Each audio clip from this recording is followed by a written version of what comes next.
Sejam bem-vindos ao canal Histórias de Terror. Se inscreva e não esqueça de deixar o seu like, nós agradecemos. Dentro do breu. Naquele começo de tarde, ficou espantando ao ver, de longe, uma mancha verde contrariar o horizonte avermelhado da caatinga. Um sítio pequeno brotando das entre os tantos galhos secos, na aba de uma montanha acinzentada. Parou o carro a alguns metros e catou a máquina fotográfica na mochila. Apontou a lente e só conseguiu bater uma foto antes que a carga da bateria acabasse. Tornou as mãos ao volante e seguiu sem pressa até a porteira às margens da estrada. Gritou-o de casa junto à cerca feita de longos cactos. Além dela, canteiros cheiros flores miúdas, arbustos de todos os formatos e tamanhos, casa branca com alpendre modesto amparada por um buzeiro frondoso. Foram alguns minutos até que uma mulher abrisse uma das janelas. Ele acenou com uma garrafa de plástico vazia. "Dona, a senhora me arranja um pouco de água?" Fechou a janela sem responder. Mas logo saiu pela porta e veio em direção à cerca. Carregava uma quartinha de barro e uma caneca de metal. Ele se fartou na água mais fresca que jamais experimentara. Ela nada falou quando recebeu de volta os objetos. Deu as costas para o desconhecido, mas não foi muito longe. "Ei, dona, obrigado. Posso pedir mais uma coisa?" Precisava de uma tomada para carregar a bateria da câmera e do celular. "Aqui não chega luz nenhuma, moço." "Então a senhora pode me dizer qual a cidade mais próxima?" "É muita légua até o povoado onde vai dar essa estrada." O moço não consegue chegar lá com dia claro. Ficaram em silêncio se mirando por alguns instantes. A morena tinha olhos cinzentos e frios, cabelos negros e ondulados que chegavam à cintura. O vestido claro deixava entrever o corpo firme. Por algum motivo, era difícil estimar a idade. Teria quase 30 ou já passará dos 40. O rosto impassível não dava pistas. Os lábios grossos se franziram de leve para quebrar a seca de palavras. "Se o moço não fizer questão, aqui tem o que comer.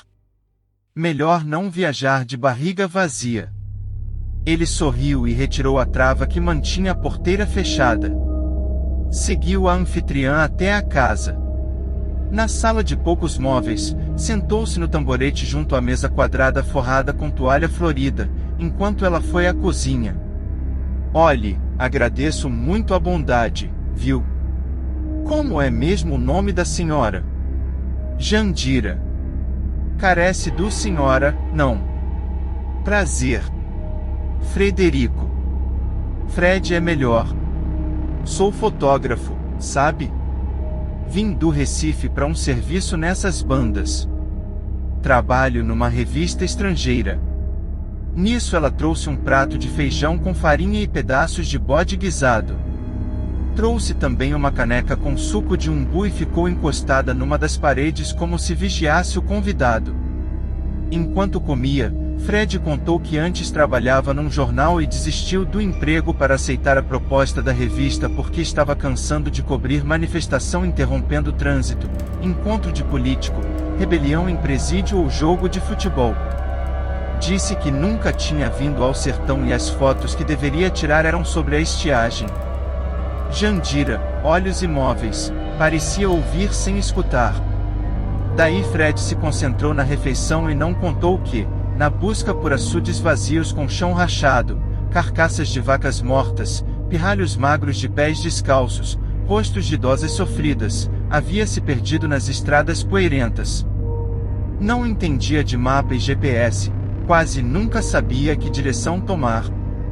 Depois de comer, retomou a conversa. "E por que, Jandira, esse teu sítio tá tão verde, tão bonito? Por aqui também falta chuva, né?" "De chuva não preciso. Esse pedaço nunca seca." "E se não seca, ninguém quer ser seu vizinho, fazer roça, criar gado?" "Não vi nem fazenda por perto." O povo diz que a terra é suja de sangue nesse canto. Num tempo de antigamente, teve uma guerra aqui. E você não pensa em ir embora? Daqui não posso sair. Só conheço esse chão. Dito isso, tirou o prato da mesa, voltou para a cozinha e disse que ele se espichasse na rede armada no alpendre. Fazia mal seguir viagem de bucho cheio. Arrancou os sapatos para se deitar. Mesmo à sombra das telhas, foi agasalhado pelo mormaço. Faltou vontade de apartar as moscas da testa. O enfado esmagou o peito, calou a visão. Acordou com o sol se escondendo em nuvens alaranjadas. Sentiu-se quebrado, como se houvesse carregado pedras durante o repouso. Levantou-se em meio a uma tontura. Não caiu porque Jandira o segurou. Tá com febre. Acontece com gente mofina, desacostumada da quentura. Preciso voltar para o carro. Agradeço por tudo, mas tá na hora de ir. Não vê que tá passando mal? Fique sereno que eu cuido de você. Estava com as pernas bambas. Devagar, ela o levou para um quarto nos fundos e o colocou numa cadeira. No cômodo sem janelas também havia uma cama rústica e uma grande bacia de metal pousada sobre uma esteira de palha, cercada por velas grossas e brancas. Jandira acendeu as velas usando um candeeiro e saiu do quarto. Logo retornou com 2 baldes de água morna e encheu a bacia, onde também colocou vários tipos de folhas. Calada, foi tirando a camiseta de Fred e fez um gesto com a cabeça para que ele se livrasse das calças e da cueca. Hesitou por mínimos segundos, mas obedeceu. Jandira o fez sentar na bacia e passou a derramar água, a esfregar as ervas nas costas de Fred, enquanto sussurrava uma cantiga de palavras estranhas, ninar doce e preguiçoso, hálito com aroma de cravo. Molhou a cabeça dele antes de massagear entre cabelos. Com dedos precisos, também venceu os nós dos músculos do pescoço e dos ombros. De quando em quando, usava um pedaço de linho úmido para tirar o que restava de suor nos braços e no rosto barbado.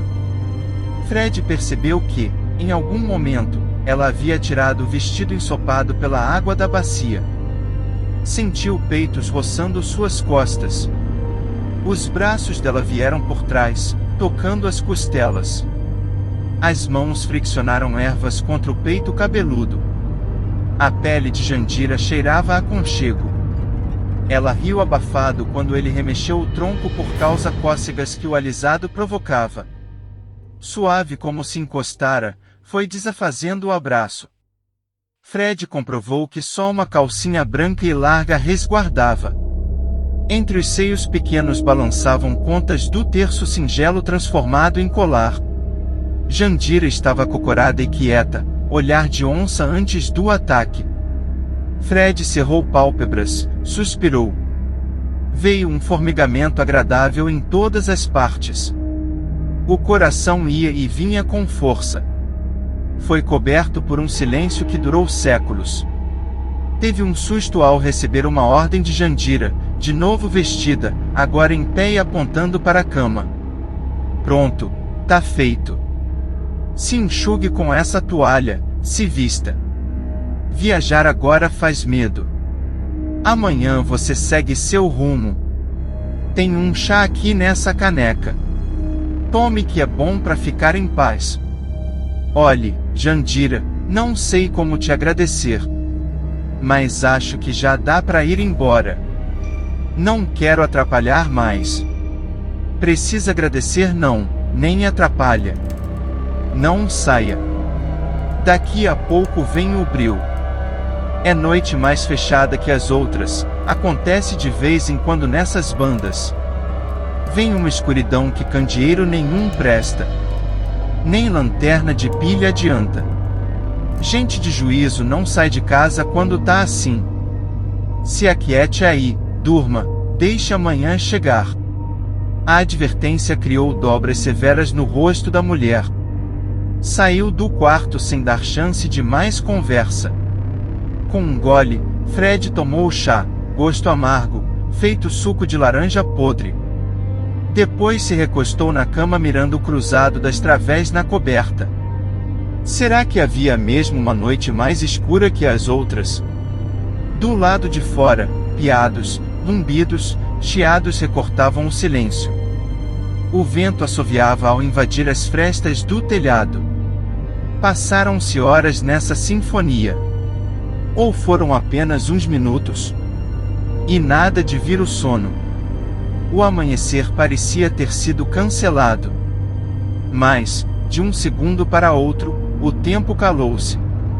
Sumiram as falas dos bichos, emudeceu a brisa. Aquilo era ainda mais incômodo que os ruídos de antes. E cadê Jandira? Levantou-se e foi olhar pela casa. Estava em canto nenhum.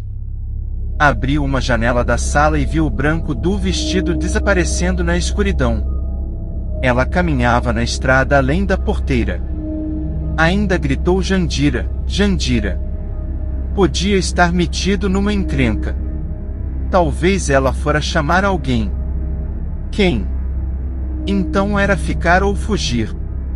Escapou pela janela mesmo e foi em direção ao carro.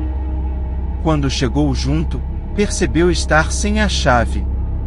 Devia ter caído quando tirou as calças. Recuou com passadas largas.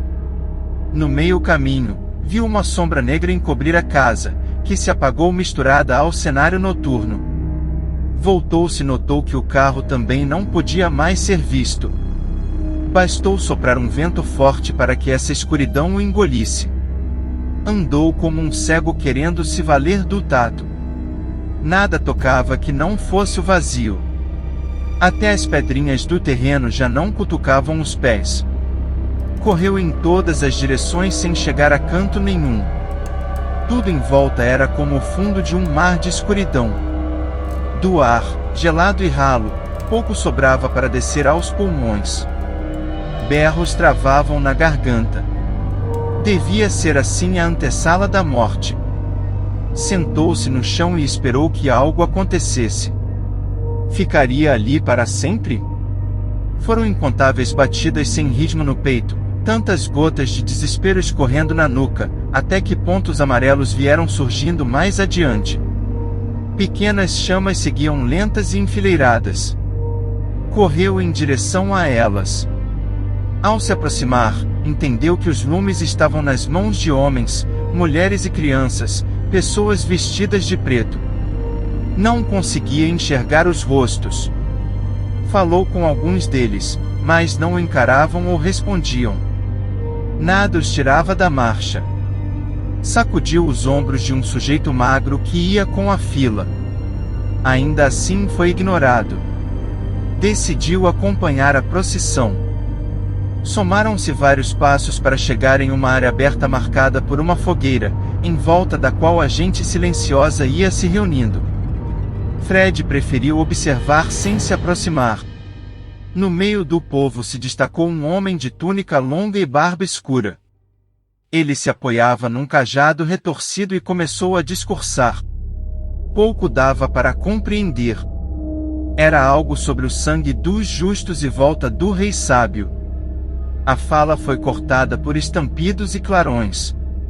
Balas zuniam sobre o terreno fazendo corpos desabarem.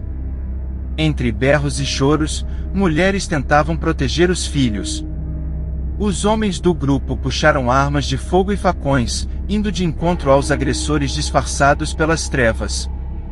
A reação era inútil e aquela gente encurralada foi sendo abatida, enquanto o líder barbudo gritava que não temessem os inimigos, que todos estavam no caminho da terra prometida.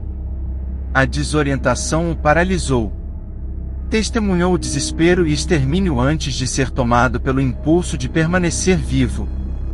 Correu até se deparar com uma barreira de soldados de roupas antiquadas que avançavam sem deixar de disparar com suas espingardas. Desviou do batalhão e, sem alternativa, se embrenhou numa mata feita de lenhos espinhosos. Os espetos que lhe arranhavam a pele não o fizeram parar. Só foi tomar fôlego quando se achou mais uma vez num descampado. No intervalo de um piscar, viu Jandira passar ao longe. mas logo voltou mais forte o breu que cegava. Não havia mais tiros e gritos. O negrume o envolveu como uma segunda pele. Vencido, se deitou de lado no chão sem pedrinhas. Abraçou as pernas para aguardar o destino. O que veio foi um sono de 1 tonelada. E essa paralisia só acabou dissipada pelos raios de sol. A primeira coisa que viu foram os pés descalços de Jandira bem perto do rosto dele. Desviou o foco para o alto e percebeu a expressão de pedra na face da mulher. Ela se abaixou e colocou-lhe nas mãos a chave do carro. Você ainda teve sorte. Isso acontece com quem despreza conselho. Gente ingrata não merece ajuda. Vá agora, pois ainda tem muito chão até a cidade. Fred se levantou, bateu o pó grudado nas roupas, caminhou até a porteira. Antes de puxar a trava, olhou por cima do ombro. Jandira não estava mais lá. Entrou no carro às pressas e deu a partida. Os pneus acelerados fizeram subir uma onda de poeira. Conferiu a mochila que havia ficado no banco do carona, os apetrechos permaneciam ali. Observando pelo retrovisor, viu o sítio se afastado depressa na longura.